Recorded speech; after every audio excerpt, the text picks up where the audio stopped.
Hello everyone. हमने digestion में देखा था कि जो डाइजेस्टेड न्यूट्रिएंट्स होते हैं, जो food particle digested food particles होते हैं, वो इंटेस्टाइन की दीवारों के द्वारा ऑब्जर्व कर लिए जाते हैं और वहाँ से वो ब्लड कैपिलरीज में चले जाते हैं, जहाँ से ब्लड सर्कुलेशन के माध्यम से वो बॉडी के different organs, different tissues, cells तक वो फूड पार्टिकल्स पहुँचा दिए जाते हैं। दूसरी बात हमने देखा था रेस्पिरेशन में क्या होता है कि ऑक्सीजन, जो इनहेल्ड एयर में जो ऑक्सीजन है वो लंग्स में जाता है और वहाँ पर ब्लड में स्थित हीमोग्लोबिन के साथ ऑक्सीजन कंबाइन करता है, ऑक्सी हीमोग्लोबिन बनाता है और वो ब्लड सर्कुलेशन के द्वारा पूरे शरीर को पहुँचा देता है ऑक्सीजन। फिर कार्बन डाइऑक्साइड ब्लड कलेक्ट करता है पूरे बॉडी से और फिर लाके लंग्स में देता है, लंग्स के पास रिलीज़ करता है और फिर हम जो एयर एक्सहेल करते हैं उसके माध्यम से कार्बन डाइऑक्साइड को बाहर निकाल देते हैं। तो इस प्रकार से फूड पार्टिकल्स का और गैसों का, कार्बन डाइऑक्साइड, ऑक्सीजन का, ये जो ट्रांसपोर्टेशन का काम है वो ब्लड के माध्यम से होता है। इसके अलावा जो वेस्ट होते हैं, बहुत सारे केमिकल रिएक्शंस जो हमारे लिविंग ऑर्गेनिजम्स के शरीर के अंदर चल रहे होते हैं, उनमें बहुत सारे वेस्ट प्रोडक्ट निकलते हैं जिनको बाहर निकाला जाना ज़रूरी होता है। तो उनका ट्रांसपोर्टेशन भी ब्लड के द्वारा होता है, उनको टारगेट तक पहुंचाना, किडनी तक पहुंचाना, दूसरे जो ऑर्गन्स है वहां तक पहुंचाना, ये भी काम ब्लड का ही होता है। ठीक है, तो ठीक है, ब्लड के द्वारा ट्रांसपोर्टेशन होगा, लेकिन ब्लड को भेजा जाए पूरे बॉडी में, इसके लिए आवश्यक है एक पंप की, इसके लिए एक आवश्यक है एक पंप की।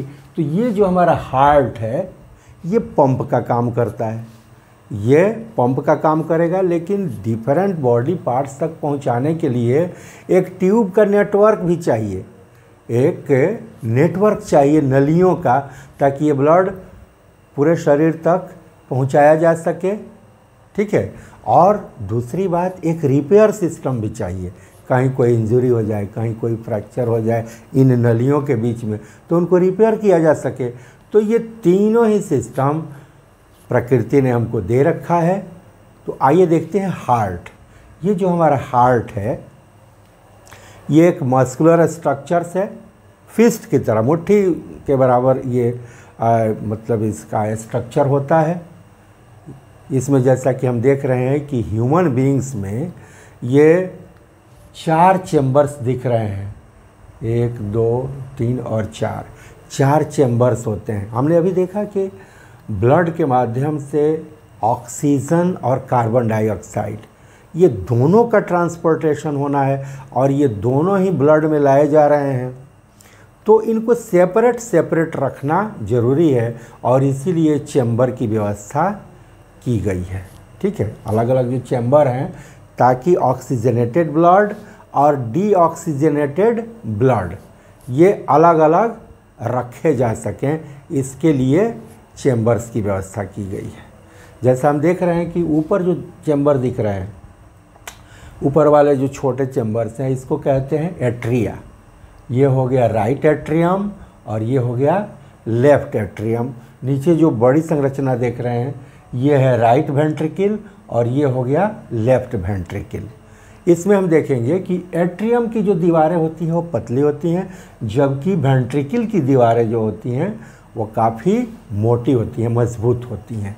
ऐसा इसलिए है कि वेंट्रिकल को प्रेशर से ब्लड को आगे भेजना होता है, इसलिए वेंट्रिकल की दीवारें मजबूत होती हैं। अब देखिए इसमें स्टेप्स क्या होते हैं। स्टेप्स ये होते हैं कि बॉडी के डिफरेंट पार्ट्स से, हाँ एक बात मैं बता दूं यहीं पर आपको कि जो ट्यूब सिस्टम है, जो डिफरेंट ऑर्गन्स तक ब्लड पहुंचाने और वहाँ से लाने के लिए जो हमारे पास नलियों की व्यवस्था है, वो 2 तरह की ट्यूब्स होती हैं, नलियाँ होती हैं, 2 तरह की वेसल्स होती हैं।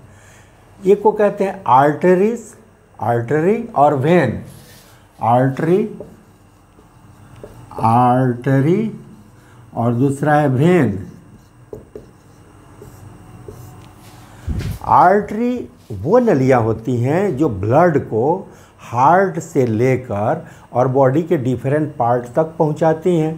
और वेन्स वो नलियाँ होती है, वेन्स, जो बॉडी के डिफरेंट पार्ट्स से ब्लड लेकर और हार्ट तक लाकर पहुंचाती हैं। तो इस तरह से दो नलियाँ होती हैं। तो आर्टरी जो होती है वो चूँकि ब्लड प्रेशर से जाता है, उनमें हार्ट पंप करता है तो आर्टरीज में ब्लड जाता है तो प्रेशर से जाता है, तो इसलिए उनकी दीवारें काफ़ी मजबूत होती हैं, थिक होती हैं, मोटी होती हैं। जबकि वेन्स की में कोई प्रेशर नहीं होता है, इसलिए वेन्स की दीवारें पतली होती हैं।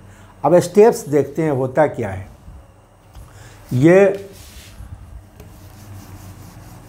राइट एट्रियम है, यहाँ आप देख रहे हैं ये वेना केवा, वेना केवा है, वेन, वेना केवा याद करने के लिए सहूलियत है। वेन आप समझ लिए कि वेन वो नलियाँ होती हैं जो बॉडी के डिफरेंट पार्ट्स से ब्लड लेकर हार्ट तक पहुंचाती हैं।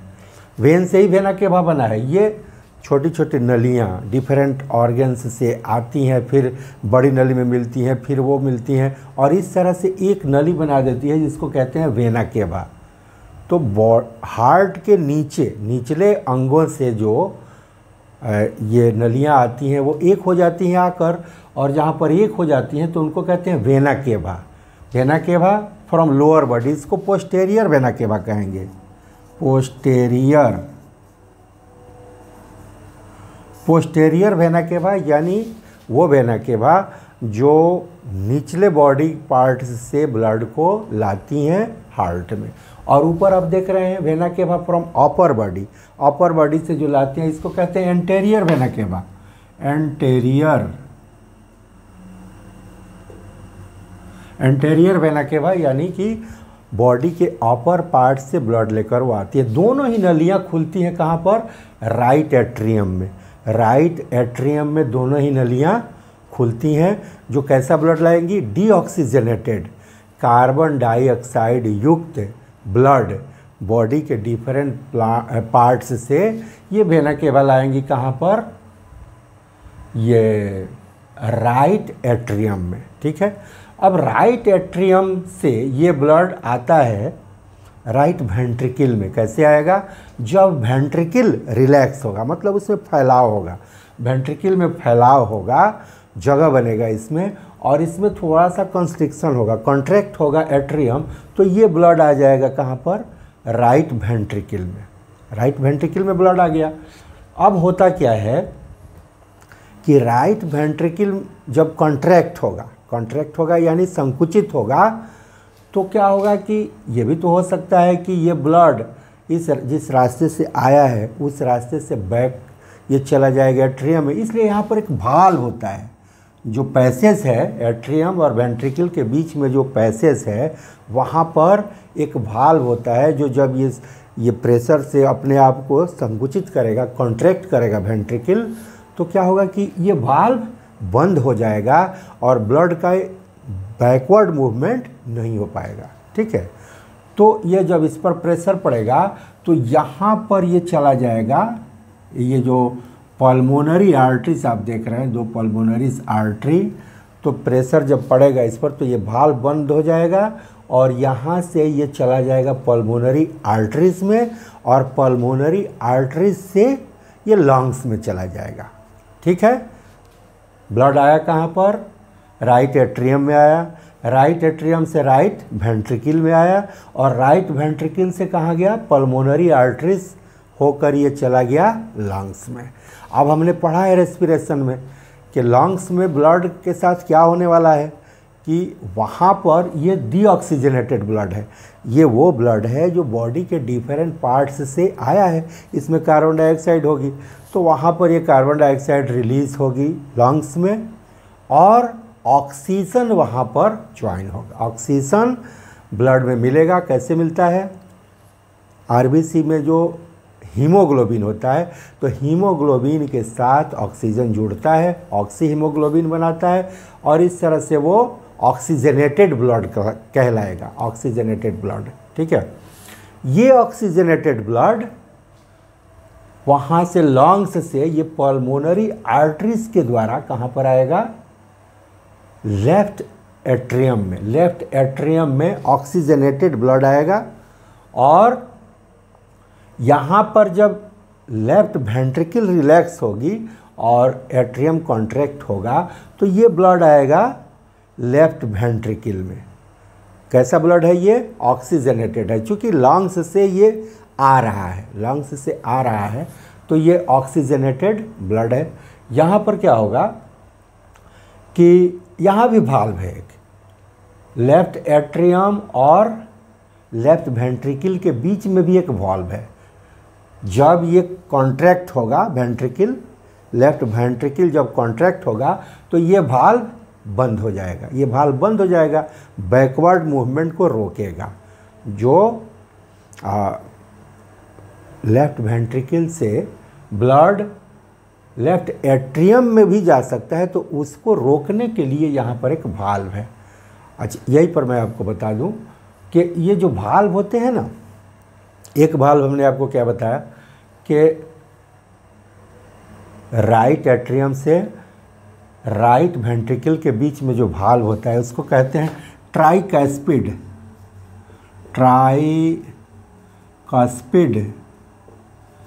Tricuspid valve. ट्राई मैंने 3 और कस्पिड मैंने फ्लैप्स, उसमें 3 फ्लैप्स होते हैं इसलिए इसको कहते हैं ट्राइकस्पिड वाल्व। और यहाँ पर लेफ्ट एट्रियम से लेफ्ट वेंट्रिकल में जाने के लिए जो रास्ता है ब्लड का, वहाँ पर जो वाल्व होता है उसको कहते हैं bicuspid valve. By means 2, bicuspid valve है। इसको मिट्रल वाल्व भी कहते हैं, मिट्रल वाल्व, इसको मिट्रल वाल्व भी कहते हैं। ये बाइकस्पिड मतलब 2 फ्लैप्स है इसमें, यहाँ पर वाला ट्राइकस्पिड है यानी कि उसमें 3 फ्लैप्स होते हैं और 2 वाल्व्स और होते हैं। अभी बता दूं आपको कि यहाँ पर राइट वेंट्रिकल से जो पल्मोनरी आर्टरीज में ब्लड जाएगा तो यहाँ पर भी एक वाल्व होता है जिसको कहते हैं सेमी ल्यूनर। सेमी ल्यूनर मतलब ल्यूना मीन्स मून, चंद्रमा। सेमी ल्यूनर माने अर्ध चंद्राकार, आधा चांद जो होता है ना उस तरह का यहाँ पर होता है। तो सेमी ल्यूनर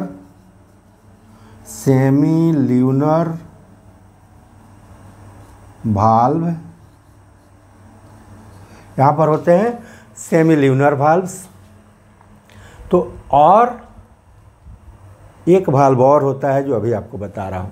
तो अभी हमने क्या देखा था कि ऑक्सीजनेटेड ब्लड, वो ब्लड जिसमें ऑक्सीजन मिल चुकी है वो आया कहाँ पर, लेफ्ट एट्रियम में, और लेफ्ट एट्रियम से आया लेफ्ट वेंट्रिकल में। जब लेफ्ट वेंट्रिकल में संकुचन होगा, कॉन्ट्रैक्शन होगा, तो क्या होगा कि ये वाल्व बंद हो जाएगा। यहाँ पर जो बाइकस्पिड वाल्व है, मिट्रल वाल्व, वो बंद हो जाएगा। और इसके लिए यहाँ एक रास्ता दिख रहा है आपको, ये कहाँ जाएगा, एओर्टा में। इसको कहते हैं एओर्टा। ये ऑक्सीजनेटेड ब्लड एओर्टा में जाएगा और यहाँ ब्रांचेज आप देख रहे हैं। आगे हम लोग पढ़ेंगे जब 11th में, तो हम जानेंगे कि कौन सी नली किस अंग को ले जाती है ब्लड, उसको क्या कहते हैं। अभी आप ज़्यादा हो जाएगा इसलिए आप अभी वो मत जानिए। आप ये जानिए कि वेंट्रिकल से ब्लड जाएगा कहाँ पर, एओर्टा में, और वहाँ से ये डिफरेंट बॉडी पार्ट्स में पहुँचा दिया जाएगा ऑक्सीजनेटेड ब्लड। तो यहाँ पर जो वाल्व होता है वो भी सेमी ल्यूनर टाइप का होता है। तो ये सेमी ल्यूनर वाल्व, अर्ध चंद्राकार, आधा चांद के आकार का जो ये वाल्व है, ये 2 जगह होता है। कहाँ कहाँ, एक तो लेफ्ट वेंट्रिकल से एओर्टा में जो ब्लड जा रहा है तो दोनों के बीच पर जंक्शन पर एक यहाँ सेमी ल्यूनर वाल्व है, और दूसरा राइट वेंट्रिकल से पल्मोनरी आर्टरीज के बीच जो वाल्व है वो सेमी ल्यूनर है। और यहाँ हमने क्या देखा कि लेफ्ट एट्रियम से लेफ्ट वेंट्रिकल के बीच में जो वाल्व है वो बाइकस्पिड वाल्व है, जिसको हम मिट्रल वाल्व भी कहते हैं। और राइट एट्रियम से राइट वेंट्रिकल के बीच का जो रास्ता है वहाँ पर जो वाल्व है उसको कहते हैं ट्राइकस्पिड वाल्व। वाल्व कहीं भी हो, भाल्व शब्द आपको जहाँ कहीं भी मिले, भाल्व का मतलब ही है कि जो एक तरफा रास्ता दे किसी चीज़ को, बैकवर्ड मूवमेंट को रोके। बस किसी भाल्व से होकर कोई भी पदार्थ एक ही तरफ जा सकता है। जैसे साइकिल में हम लोग हवा भरते हैं पंप से ना, तो पंप से हवा भरते हैं तो इधर से तो हवा चली जाती है, लेकिन उधर से हवा नहीं आ पाती। तो वहाँ पर भी एक वाल्व है जिसको वाल्व ट्यूब कहते हैं हम, या हैंडपंप में भी एक वाल्व होता है जो पानी को नीचे से तो ऊपर आने देता है, लेकिन ऊपर से पानी नीचे नहीं जा पाता। तो इसी तरह से वाल्व की व्यवस्था यहाँ पर भी की गई है कि तो ब्लड जो है जिस डायरेक्शन में उसको जाना है उसी डायरेक्शन में जाएगा, वो बैकवर्ड डायरेक्शन में नहीं आ पाएगा। दूसरी बात, तो इस तरह से ये होता है। अभी हमने क्या देखा कि यहाँ पर ब्लड एक सर्किल पूरा होने में 2 बार हार्ट में आया। एक बार तो डीऑक्सीजनेटेड ब्लड आया यहाँ पर, फिर वो यहाँ से गया लंग्स में पल्मोनरी आर्टरी के द्वारा, वहाँ से ऑक्सीजनेशन हुआ, ऑक्सीजन मिला, और उसके बाद पल्मोनरी वेन से फिर आया हार्ट में, और फिर लेफ्ट वेंट्रिकल के द्वारा एओर्टा में भेजा गया। तो एक सर्किल पूरा हुआ। तो एक साइकिल पूरा होने में 2 बार ब्लड को हार्ट में आना होता है, इसलिए इसको कहते हैं डबल सर्कुलेशन। क्या कहेंगे? Double circulation.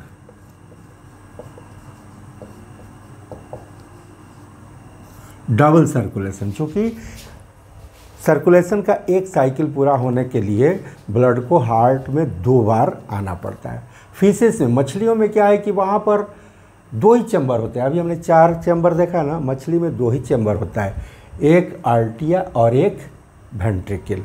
तो वहाँ पर क्या होता है कि एक ही बार, एक साइकिल पूरा होने के लिए बस एक बार ब्लड को पंप किया गया हार्ट के द्वारा, ये गिल्स में भेजा गया, गिल्स के पास वहाँ पर ऑक्सीजनेशन होता है, और फिर वो डायरेक्ट बॉडी में चला जाता है ब्लड।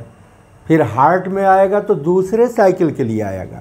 एक साइकिल पूरा हो गया, हार्ट से गया गिल्स में, वहाँ से वो चला गया। वहाँ 2 चैम्बर्ड हार्ट है।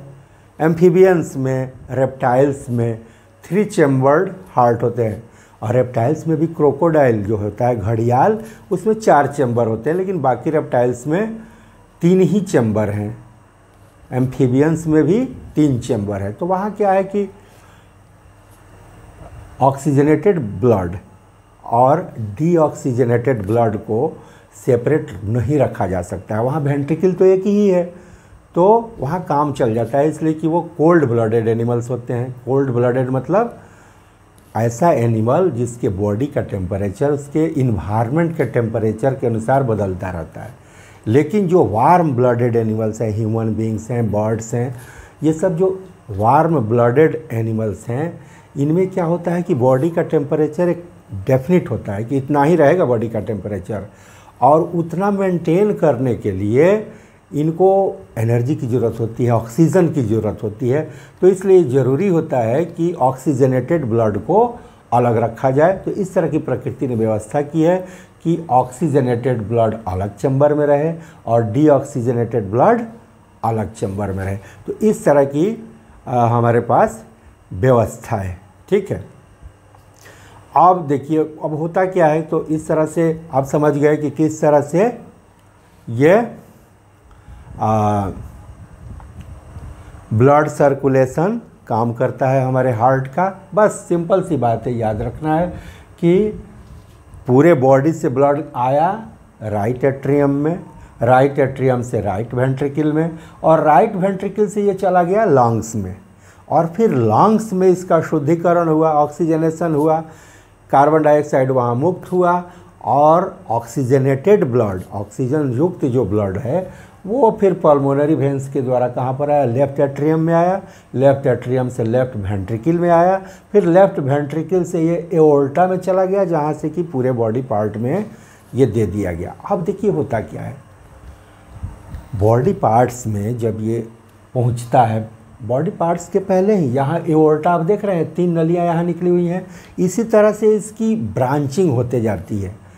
एक नली से 2 नली निकली, फिर 2 से 4 निकली, 4 से 8, 8 से 16 निकली। इस तरह से 50, सैकड़ों, हज़ारों नलियाँ इससे निकलती हैं, छोटी छोटी नलियाँ। और आखिर में ऐसा होता है कि इसमें से एक सेल मोटाई वाली भी नली निकलती है, ऐसी नली जिसका थिकनेस मात्र एक सेल कोशिका की बनी हुई हो, एक कोशिका की, उसको कहते हैं कैपिलरीज। क्या कहते हैं? कैपिलरीज।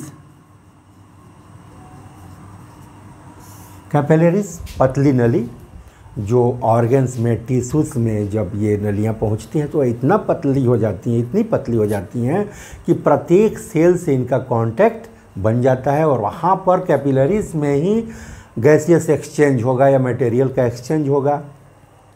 सेल्स को ये देंगी या वहाँ से कुछ लेंगी। कहाँ पर ये प्रक्रिया होगी? कैपिलरीज में। जैसे ऑक्सीजन गया है वहाँ तक तो ऑक्सीजन चला जाएगा सेल्स में, वहाँ पर जो इसका फंक्शन है कि फूड पार्टिकल को ऑक्सीडाइज करना है वो काम होगा।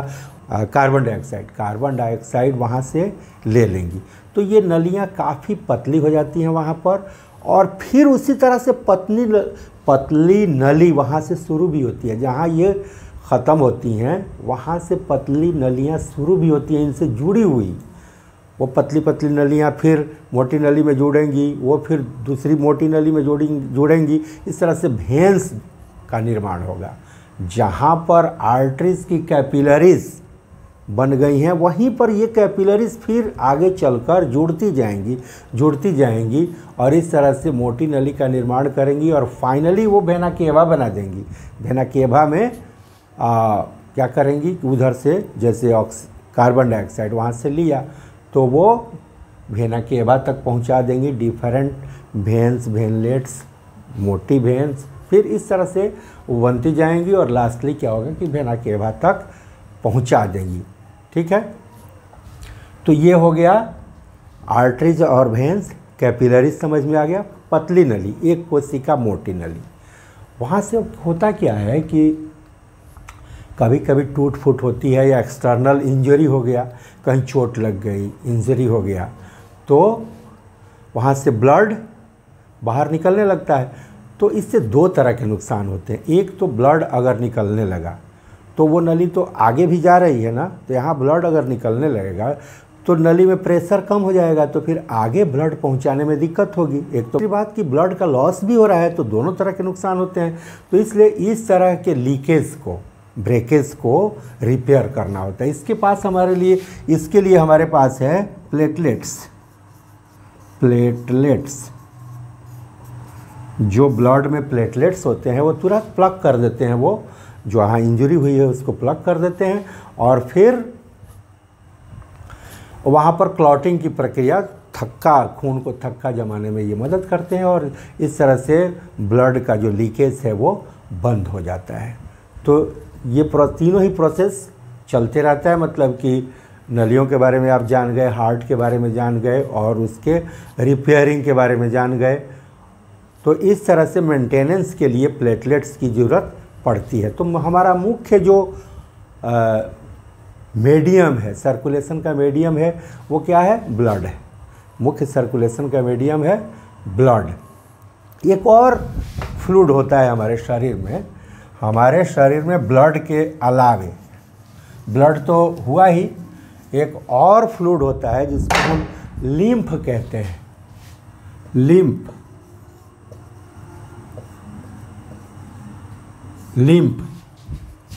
ये क्या होता है कि कैपिलरीज आप समझ गए।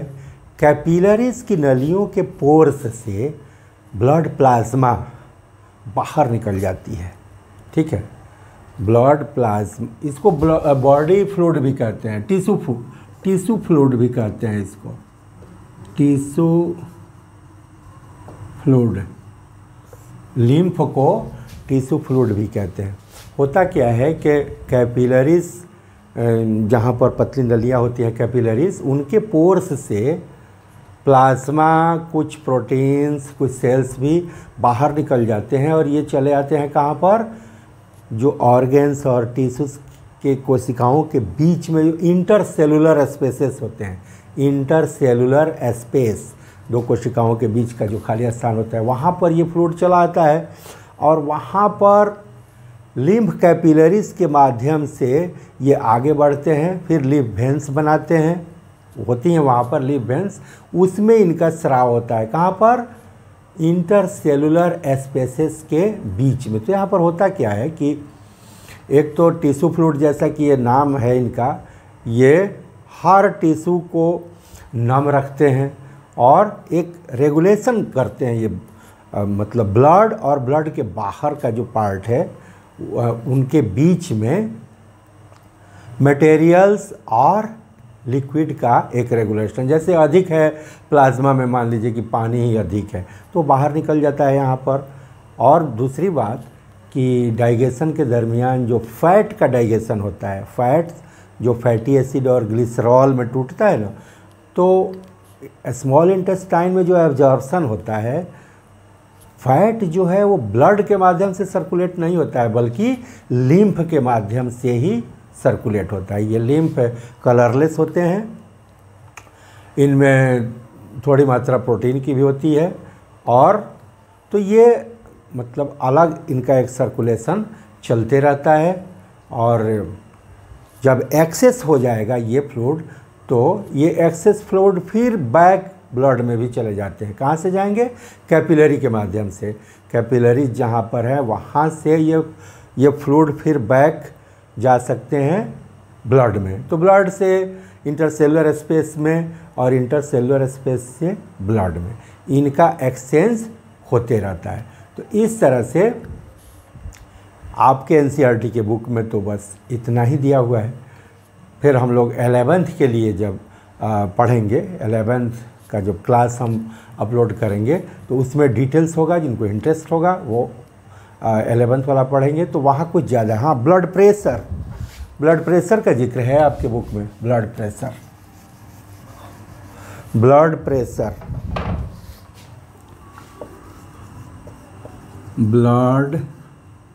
प्रेशर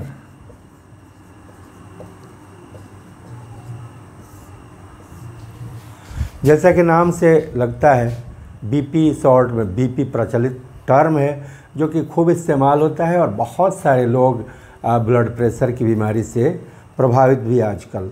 तो हमें जानना चाहिए कि ये ब्लड प्रेशर है क्या। आप देखेंगे, जैसा कि अब तक आप समझ चुके हैं, कि जब वेंट्रिकल संकुचित होता है, वेंट्रिकल जब कॉन्ट्रैक्ट होता है तो एक प्रेशर डालता है आर्टरीज पर, ठीक है। वेंट्रिकल जब कॉन्ट्रैक्ट होगा तो एक फोर्सिबली ये ब्लड को भेजता है आर्टरीज में।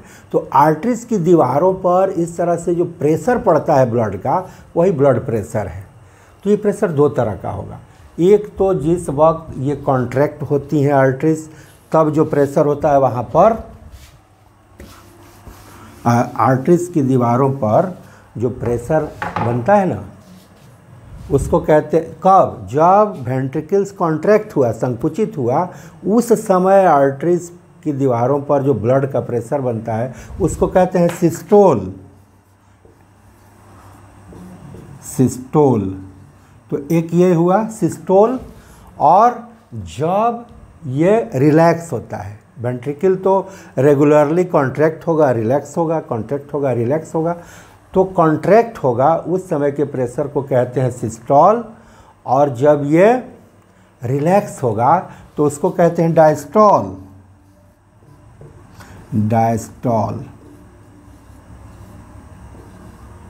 सिस्टोल और डायस्टोल।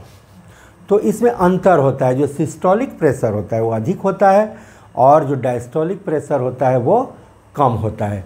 आपने देखा होगा, जब भी ब्लड प्रेशर की बात होगी तो लोग कहेंगे कि इतना बटा इतना। प्रेशर कितना है जी?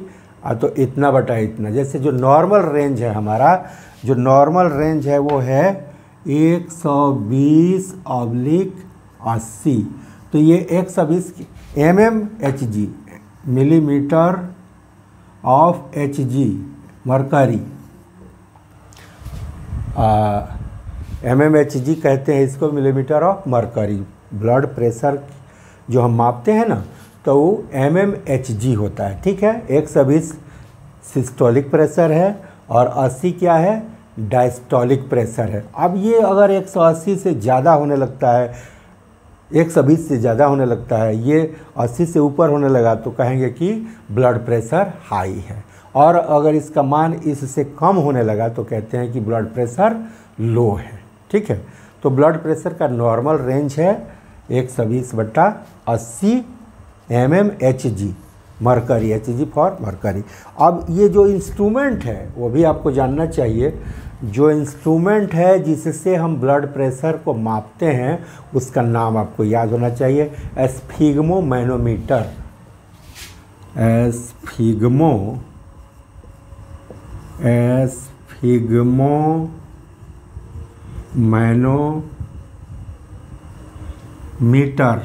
एस्फिग्मोमैनोमीटर वो इंस्ट्रूमेंट है जिससे हम ब्लड प्रेशर को मापते हैं, उसका नाम है एस्फिग्मोमैनोमीटर। ठीक है, तो बस आज इतना ही। अब ट्रांसपोर्टेशन के बारे में हम लोग और 11th के क्लास में पढ़ेंगे। मैं जब अपलोड करूँगा तो आप भी देखेंगे जिनको इंटरेस्ट है इसमें। अभी आपके बुक के अनुसार तो बस इतना ही है। थैंक्स।